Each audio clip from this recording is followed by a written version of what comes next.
The morning passed softly. After the night's breakdown, the world had quieted itself around Mira. The light through the curtains was golden and low, like it too had slowed down to let her breathe. She and Devika sat side by side on the sofa, feet tucked under them, sipping coffee from mismatched mugs, staring at nothing in particular. They didn't talk much, and that was the beauty of it. The silence wasn't awkward, it was sacred. A silence that followed tears, one that didn't need to be felt. Then came a knock. It was loud, just firm, enough to be known. Mira blinked. Devika glanced up.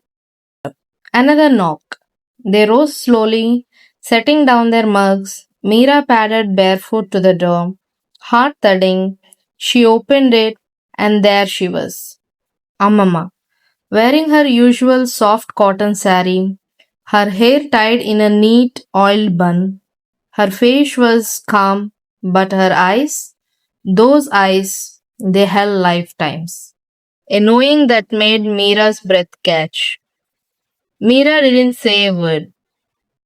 She stepped forward and wrapped her arms around her grandmother. Amama let out a quiet Ayo Nakanna and held her tight, rocking her gently as if Mira were still 5 years old. That hug was warm, grounding, like roots finding soil after a long storm. Devika stepped back, smiling, respectful, warm. She greeted Amama with folded hands and a genuine affectionate namaste. Amama patted her cheek fondly. చాలా అందంగా పెరిగిపోయావురా నీ తల్లిలాగే with a kind smile and touched her head briefly in blessing. There were no declarations, no dramatic pauses, just the warmth of presence, a soul arriving where it belonged. Inside, Mira quickly cleared the space on the couch. Devika offered water. Amama, sharp as ever, looked around. She said nothing. She simply sat down, stretched her legs, looked at the two girls, and said, "Let me cook for you." Mira opened her mouth to protest. "You just got here, rest a bit, Amama." But Amama had already folded up her pallu and was walking to kitchen like it was hers. Mira and Devika exchanged a look and smiled. No one could argue with her. Soon the house smelled like something real again. Not just survival, but care. Amama's dosakaya papu simmered slowly, with mustard seeds popping like tiny fireworks. She pulled out some leftover rice and made warm ghee-laced annam. Roasted appadams on the open flame. She even cut mangoes and sprinkled them with salt and chili powder, exactly how Mira liked as a kid. They all sat cross-legged and ate. No table, no place, just steel bowls on the floor, the way things used to be in their village. Mira didn't realize how hungry she was until she tasted that first bite.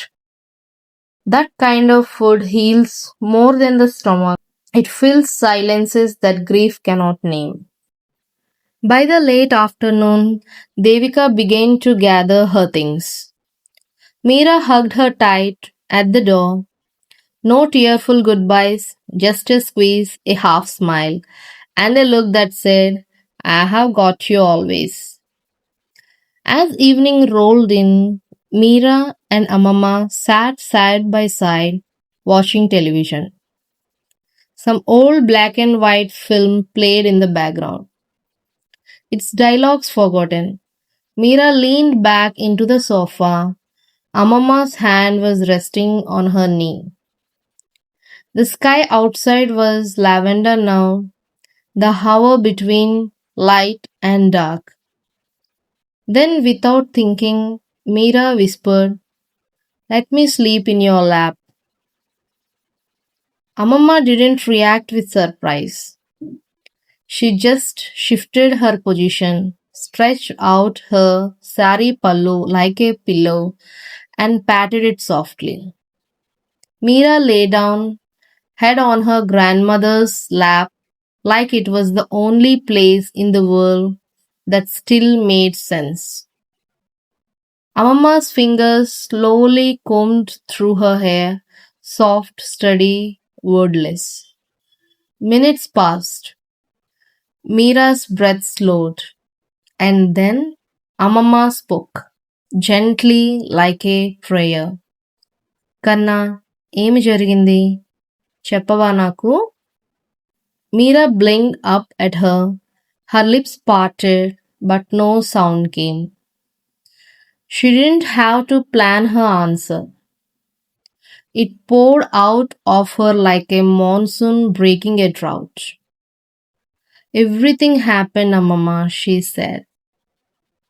Her voice trembled all at once, and I didn't even know how to hold it. She paused. Amama didn't interrupt. I didn't shout, I didn't fight, I didn't even cry properly. I just shut everything down. I thought I was being strong, but I wasn't. I was numb. Amama stroked her hair again. Mira closed her eyes. He said he loved me, Amama, and then one day he just disappeared. No warning, no closure. And I blamed myself for being too much, for not being enough, for loving at all. She swallowed. I stopped telling people. I stopped answering calls. I even stopped praying. I just broke quietly. Amama didn't flinch. Her hand moved from Mira's hair to her cheek. Do you know? She said softly. Why God gives you a heart like yours? Mira shook her head. Because He knows it can carry both the ache and the rising. Kanna, not everyone is meant to walk with us till the end. Some people come for a season, some come for a reason. Only a few, only those written into your soul by God, will remain no matter what. Tears well in Mira's eyes. But why doesn't He let the right people stay from the beginning? She asked, voice cracking. Amama smiled, that knowing, divine smile only grandmothers possess. Because if they came too early, you wouldn't know your own strength yet. Some hearts have to be cracked open before the light gets in. Mira closed her eyes, a single tear slipped down her cheek. Amama gently wiped it away with the edge of her sari. You're not weak for breaking, she whispered. You're wise for surviving. For a long time they stared like that. Mira's head in Amama's lap. No more words, no more pretending. Just the comfort of being seen, being held, being loved. The television played on. Outside the sky turned indigo. Inside something had shifted. Mira wasn't healed in one moment, but for the first time in a long time, she felt safe. And that was enough. This was She Who Rises, Episode 6, The Day the Silence Broke. Thank you for watching. Sometimes healing doesn't begin with answers. It begins with a question. One asked softly by someone who truly sees you. Two women sat through the ache and listened, not to fix it, but to feel it. And now the quiet has spoken. But the journey isn't done. Because in episode 7, truths that were whispered in the dark will echo in daylight.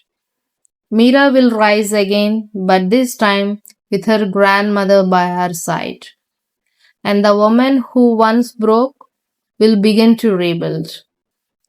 Don't miss what comes next.